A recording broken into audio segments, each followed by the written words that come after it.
Hi అండి. ఈరోజు పొడుపు కథ ప్రశ్న ఎర్రని కోటలో తెల్లని బొట్టులు ఏమిటది? ప్రశ్న మరొక్కసారండి. ఎర్రని కోటలో తెల్లని బొట్టులు ఏమిటది? ఈ ప్రశ్నకు ఆన్సర్ తెలిస్తే తప్పకుండా కమెంట్ సెక్షన్‌లో కమెంట్ చేయండి ఫ్రెండ్స్. ఇంతవరకు ప్రతి ప్రశ్నకు ఆన్సర్ చేసిన ప్రతి ఒక్కరికి నా ధన్యవాదములు. హాయ్ అండి. నమస్తే. నేను Jhansi. Welcome to our channel Jhansi cooking gardening vlogs. ఎలా ఉన్నారండి? అందరూ బాగున్నారా? నేనైతే చాలా బాగున్నాను. మీరు కూడా చాలా బాగుండాలని మనస్ఫూర్తిగా కోరుకుంటున్నాను. లేట్ చేయకుండా వీడియోలోకి అయితే వెళ్ళిపోదాం. ఈరోజు పెళ్లి రోజు, పుట్టినరోజు జరుపుకుంటున్న ప్రతి ఒక్కరికి కూడా హార్ట్ఫుల్ కంగ్రాట్స్ అండి. Many more happy returns of the day. ఇలాంటి పెళ్లి రోజులు, పుట్టినరోజులు ఎన్నో జరుపుకోవాలని మనస్ఫూర్తిగా కోరుకుంటున్నాను. అన్ని యూస్ఫుల్ టిప్స్ ఏనండి. వీడియోని ఎక్కడ కూడా స్కిప్ చేయకుండా చివరి వరకు చూసి వీడియో నచ్చితే ప్లీజ్ అండి తప్పకుండా వీడియోని లైక్ చేసి మీ ఫ్రెండ్స్ అండ్ రిలేటివ్స్కి షేర్ చేయండి. ఫస్ట్ టైం నా ఛానల్ ఎవరైనా చూస్తుంటే ప్లీజ్ అండి ప్రీవియస్ వీడియోస్ చూసి మీకు నచ్చి కంటెంట్ ఉంది అనుకుంటే ఛానల్ని సబ్స్క్రైబ్ చేసుకోండి. ఈ టిప్స్ అన్నిటిలో ఏదో టిప్ మీకు యూజ్ అవుతుంది అనుకుంటే తప్పకుండా ప్లీజ్ అండి మీరు ఇచ్చే చిన్న లైక్ వల్ల నాకు సపోర్ట్గా ఉంటుంది కాబట్టి తప్పకుండా వీడియోని లైక్ చేయడం మాత్రం మర్చిపోకండి ఫ్రెండ్స్ ప్లీజ్. ఫస్ట్ టిప్ని అయితే తెలుసుకుందాం. ఫస్ట్ టిప్ వచ్చేసి టీ కప్స్ కానీ గ్లాసులు కానీ ఇలా టీ తాగిన తర్వాత అలానే ఒక్కొక్కసారి కడగకపోతే ఎండిపోతూ ఉంటుంది కదండి. మనం ఎంత స్క్రబ్ వేసి క్లీన్ చేసినా ఒక్కొక్కసారి ఎండిపోయింది త్వరగా క్లీన్ అవ్వదు కదండి. ఇలా ట్రై చేసి చూడండి. దీంట్లో కొంచెం సాల్ట్ వేసి కొంచెం హాట్ వాటర్ పోసుకున్నాం అనుకోండి గార కూడా శుభ్రంగా క్లీన్ అయిపోతుందండి. ఇలా మనం క్లీన్ చేసుకున్నాం అనుకోండి చక్కగా క్లీన్ అయిపోతుంది. టిప్ అయితే 100% వర్క్ అవుతుంది. సో యూజ్ అవుతుంది అనుకుంటే తప్పకుండా ట్రై చేసి చూడండి. ఇలా టీ గ్లాసులు కానీ టీ కప్స్ కానీ ఒక్కొక్కసారి ఎండిపోయినప్పుడు ఇలా ట్రై చేసి చూడండి. ఇలా కొంచెం సాల్ట్ వేసుకొని కొంచెం హాట్ వాటర్ పోసుకొని ఇలా క్లీన్ చేసుకుంటే చక్కగా క్లీన్ అయిపోతుంది.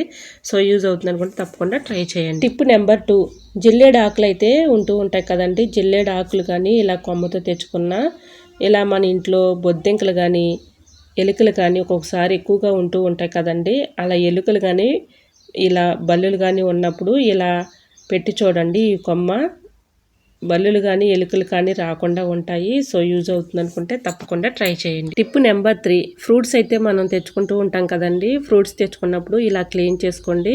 వీటిపై ఉన్నటువంటి డస్ట్ కానీ క్రిములు కానీ ఈజీగా తొలగిపోతాయి.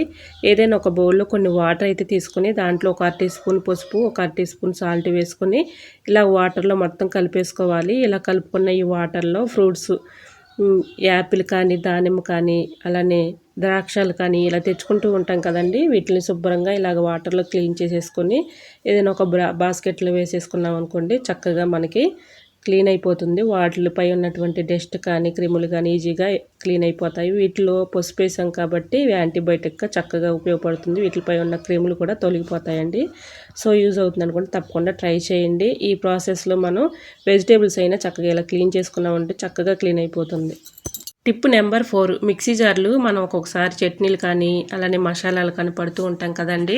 అలా మసాలాలు కానీ చట్నీలు కానీ పట్టినప్పుడు బ్యాడ్ స్మెల్ వచ్చేస్తూ ఉంటుంది. అంటే మసాలాల స్మెల్ అలానే ఆ స్మెల్ వచ్చేస్తూ ఉంటుంది కదండి. అలా రాకుండా ఉండాలంటే ఇలా ట్రై చేసి చూడండి. పేపర్ చిన్న ముక్కలుగా కట్ చేసుకుని దాంట్లో విమ్ జెల్ వేసుకొని ఇలా కొంచెం వాటర్ అయితే పోసుకొని మిక్సీ జార్లో వేసుకొని ఇలా మిక్సీ అయితే పట్టుకోవాలి. ఇలా మిక్సీ పట్టుకున్న ఇది అంతా కూడా మనం తీసేసుకున్నాం అనుకోండి బ్యాడ్ స్మెల్ ఉండదు. సో ఇలా క్లీన్ చేసి చూడండి చక్కగా క్లీన్ అయిపోతుంది. బ్యాడ్ స్మెల్ కూడా ఉండదు. ఇది కూడా మనం ఈ మిశ్రమాన్ని మనం పడేయకుండా చక్కగా గ్యాస్ స్టవ్ని ఇలా క్లీన్ చేసుకున్నాం అనుకోండి చక్కగా క్లీన్ అయిపోతుంది. సో యూజ్ అవుతుంది అనుకుంటే తప్పకుండా ట్రై చేయండి. టిప్ అయితే 100% వర్క్ అవుతుంది.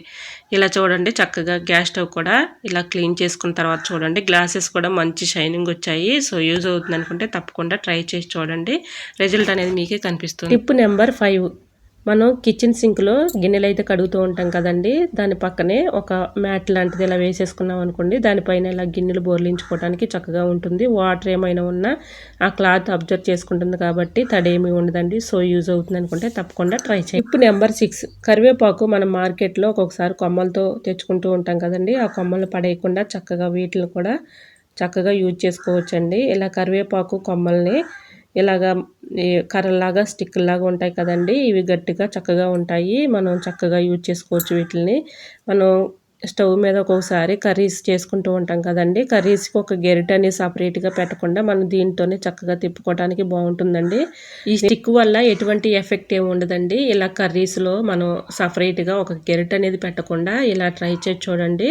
కరివేపాకు కొమ్మకు వచ్చినటువంటి స్టిక్ కాబట్టి దీనివల్ల ఎటువంటి ఎఫెక్ట్ ఉండదు కాబట్టి ఇలా ట్రై చేసి చూడండి. సపరేట్గా ఒక గెరిట అనేది లేకుండా మనం దీంతోనే ఇలాగా తిప్పుకున్నాం అనుకోండి, మనకి కడిగే పని ఉండదు, వాటర్ కూడా మనకి వేస్ట్ అవ్వకుండా ఉంటాయి. సో యూజ్ అవుతుంది అనుకుంటే తప్పకుండా ట్రై చేయండి. Tip number 7. నెక్స్ట్ టిప్ని తెలుసుకునే ముందు చిన్న రిక్వెస్ట్ అండి. ఫస్ట్ టైం నా ఛానల్ ఎవరైనా చూస్తుంటే ప్లీజ్ అండి ప్రీవియస్ వీడియోస్ ఒకసారి చూసి నచ్చితే తప్పకుండా సబ్స్క్రైబ్ చేసుకోండి. ప్లీజ్ అండి ఈ టిప్స్ అన్నింటిలో ఏదో టిప్ మీకు యూజ్ అవుతుంది అనుకుంటే చిన్న లైక్ అయితే ఇవ్వండి ఫ్రెండ్స్. మీరు ఇచ్చే లైక్ నాకు చాలా సపోర్టింగ్గా ఉంటుంది. సో యూజ్ తప్పకుండా ఛానల్ని సబ్స్క్రైబ్ చేసుకొని చిన్న లైక్ అయితే ఇవ్వండి ఫ్రెండ్స్. ఇలా ఆయిల్ ప్యాకెట్స్ అయితే ఉంటూ ఉంటాయి కదండి, మన ఇంట్లో పడేస్తూ ఉంటాము. అలా పడేయకుండా వీటిని చక్కగా యూజ్ చేసుకోవచ్చండి. దీనిలో ఎంతో కొంత ఆయిల్ అయితే ఉంటుంది కదండి. ఆ ఆయిల్ మనం పడేయకుండా చక్కగా ఈ ఆయిల్ను కూడా చక్కగా యూజ్ చేసుకోవచ్చండి. ఇలా గోధుమ పిండి అయితే ఈ ఆయిల్ ప్యాకెట్లో వేసేసుకొని మనం చపాతీలు కానీ పూరీలు కానీ వేసుకుంటూ ఉంటాం కదండి. దీంట్లో వేసేసుకొని మనం ఎక్కువగా కొన్ని పాలు, కొంచెం హాట్ వాటర్, కొంచెం సాల్ట్ వేసుకొని కలుపుతూ ఉంటాం కదండి. నూనె కూడా వేస్తూ ఉంటాము పూరీలు చక్కగా పొంగుతాయని.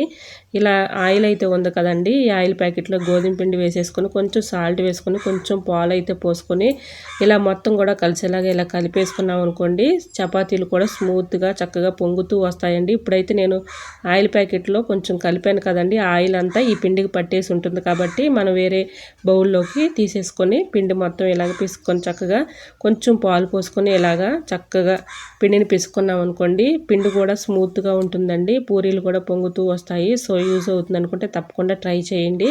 ఈ విధంగా ఆయిల్ ప్యాకెట్లు పడేయకుండా ఇలాగా ఆయిల్ను కూడా చక్కగా మనం ఇలా యూజ్ చేసుకోవచ్చండి. మీకు ఈ టిప్ అయితే చాలా బాగా వర్క్ అవుతుంది అనుకుంటున్నాను. ఈ టిప్ మీకు వర్క్ అవుతుంది అనుకుంటే తప్పకుండా వీడియో లైక్ చేయటం మాత్రం మర్చిపోకండి ఫ్రెండ్స్. ఇలా పిండి అయితే ఆయిల్ ప్యాకెట్లో పెట్టేసుకుని ఫ్రిడ్జ్లో పెట్టుకున్నాం అనుకోండి, మనకు హడావుడిగా ఉన్నప్పుడు ఇలా నెక్స్ట్ డే రోజైనా చక్కగా మనం పూరీలు వేసుకోవడానికి కానీ చపాతీ వేసుకోవడానికి ఈ పిండి చక్కగా ఉంటుంది, స్మూత్గా ఉంటుంది, బాగా వస్తాయండి. సో యూజ్ అవుతుంది అనుకుంటే తప్పకుండా ట్రై చేయండి. నెంబర్ 8.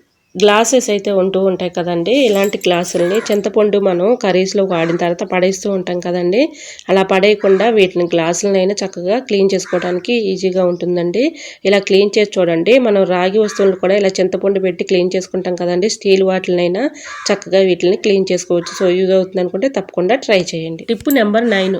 కుక్కర్ ఉంటుంది కదండి, రైస్ కుక్కర్ తీసుకుని దాంట్లో కొన్ని రాళ్ళు అయితే వేసి బాగా కొంచెం హాట్ వాటర్ అయితే కాగబెట్టుకోవాలి. బాగా కాగబెట్టుకున్న ఆ వాటర్ని అందులో పోసేసుకొని మూత పెట్టుకొని ఏదైనా మందంగా ఉండే ఒక క్లాత్ అలా వేసేసుకొని ఇలాగ మనం ఐరన్ అయితే చేసుకుంటూ ఉంటాం కదండి. ఒక్కొక్కసారి కరెంట్ పోతూ ఉంటుంది, అలా పోయినప్పుడు ఇలా ట్రై చేసి చూడండి. ఇలాగ రైస్ కుక్కర్లో కొన్ని రాళ్ళు అయితే వేసేసి హాట్ వాటర్ పోసుకుంటే చాలా వరకు కూడా వేడి ఉంటుందండి. మన ఐరన్ బాక్స్లో ఎంత వేడి ఉంటుందో అంత వేడి అయితే ఉంటుంది. ఇలా కరెంటు పోయినప్పుడు అప్పటికప్పుడు మనం అర్జెంటుగా బయటికి వెళ్ళాలి, ఇస్త్రీ చేసుకోవాలి అనుకున్నప్పుడు ఇలా ట్రై చేసి చూడండి. టిప్ అయితే 100% వర్క్ అవుతుందండి. మన కరెంట్ బిల్లు కూడా చాలా వరకు ఆదా చేసుకోవచ్చు. ఇలా ట్రై చేయండి, 100% అయితే వర్క్ ఉంటుంది. సో యూజ్ అవుతుంది అనుకుంటే తప్పకుండా ట్రై చేసి చూడండి. రిజల్ట్ అనేది మీకే కనిపిస్తుంది. నిజంగా చెప్తున్నానండి, వేడైతే బాగా వెయిట్గానే ఉంటుందండి. మన ఐరన్ బాక్స్లో ఎంత హీట్గా ఉంటుందో అంత హీట్ అయితే ఉంటుంది. ఎందుకంటే మనం హాట్ వాటర్ పోసాం కదా, రాళ్ళు కూడా వేసాం కాబట్టి చాలా వరకు హీట్ అయితే ఉంటుందండి. మనం ఐరన్ చక్కగా చేసుకోవటానికి కూడా చాలా ఈజీగా ఉంటుంది. సో యూజ్ అవుతుంది అనుకుంటే తప్పకుండా ట్రై చేయండి. ఐ హోప్ ఈ టిప్స్ అన్ని మీకు నచ్చాయి అనుకుంటున్నా. నచ్చితే మాత్రం ప్లీజ్ అండి వీడియోని లైక్ చేసి మీ friends and family member share చేయండి. ఫస్ట్ టైం నా ఛానల్ ఎవరైనా చూస్తుంటే ప్లీజ్ అండి ప్రీవియస్ వీడియోస్ ఒకసారి చూసి మీకు నచ్చి కంటెంట్ ఉంది అనుకుంటే ఛానల్ని సబ్స్క్రైబ్ చేసుకోండి. ఈ టిప్స్ అన్నిటిలో ఏదో టిప్ మీకు యూజ్ అవుతుంది అనుకుంటే ప్లీజ్ అండి వీడియోని లైక్ చేయండి, మీ friends and family members share చేయండి. మీరు లైక్ చేయడం వల్ల నాకు చాలా సపోర్టింగ్గా ఉంటుందండి. మీరు ఇచ్చే చిన్న లైక్ నాకు సపోర్ట్గా ఉంటుంది కాబట్టి ప్లీజ్ అండి తప్పకుండా వీడియోని లైక్ చేయడం మాత్రం మర్చిపోకండి. నచ్చినట్లయితే తప్పకుండా వీడియోని లైక్ చేసి మీ friends and family members share చేయండి. ఈ టిప్స్ ఎలా ఉన్నాయి అనేది కూడా కమెంట్ బాక్స్లో తప్పకుండా కమెంట్ చేయండి ఫ్రెండ్స్. మీకు ఏ టిప్ కావాలనేది కూడా తప్పకుండా కమెంట్ చేయండి. ఈ రోజు అడిగిన పొడుపు కథ ప్రశ్నకు కూడా ఆన్సర్ తెలిస్తే తప్పకుండా కమెంట్ సెక్షన్లో కమెంట్ చేయండి ఫ్రెండ్స్. ఇంతవరకు ప్రతి ప్రశ్నకు ఆన్సర్ చేసిన ప్రతి ఒక్కరికి నా ధన్యవాదాలు తెలియజేసుకుంటున్నాను. ఓకేనండి, ఇంకా మరికొన్ని టిప్స్తో మళ్ళీ మీ ముందుంటాను. అంతవరకు బాయ్. అందరూ బాగుండాలి, అందులో ఉండాలని ఆశిస్తూ నేను మీ ఝాన్సీ. Thanks for watching.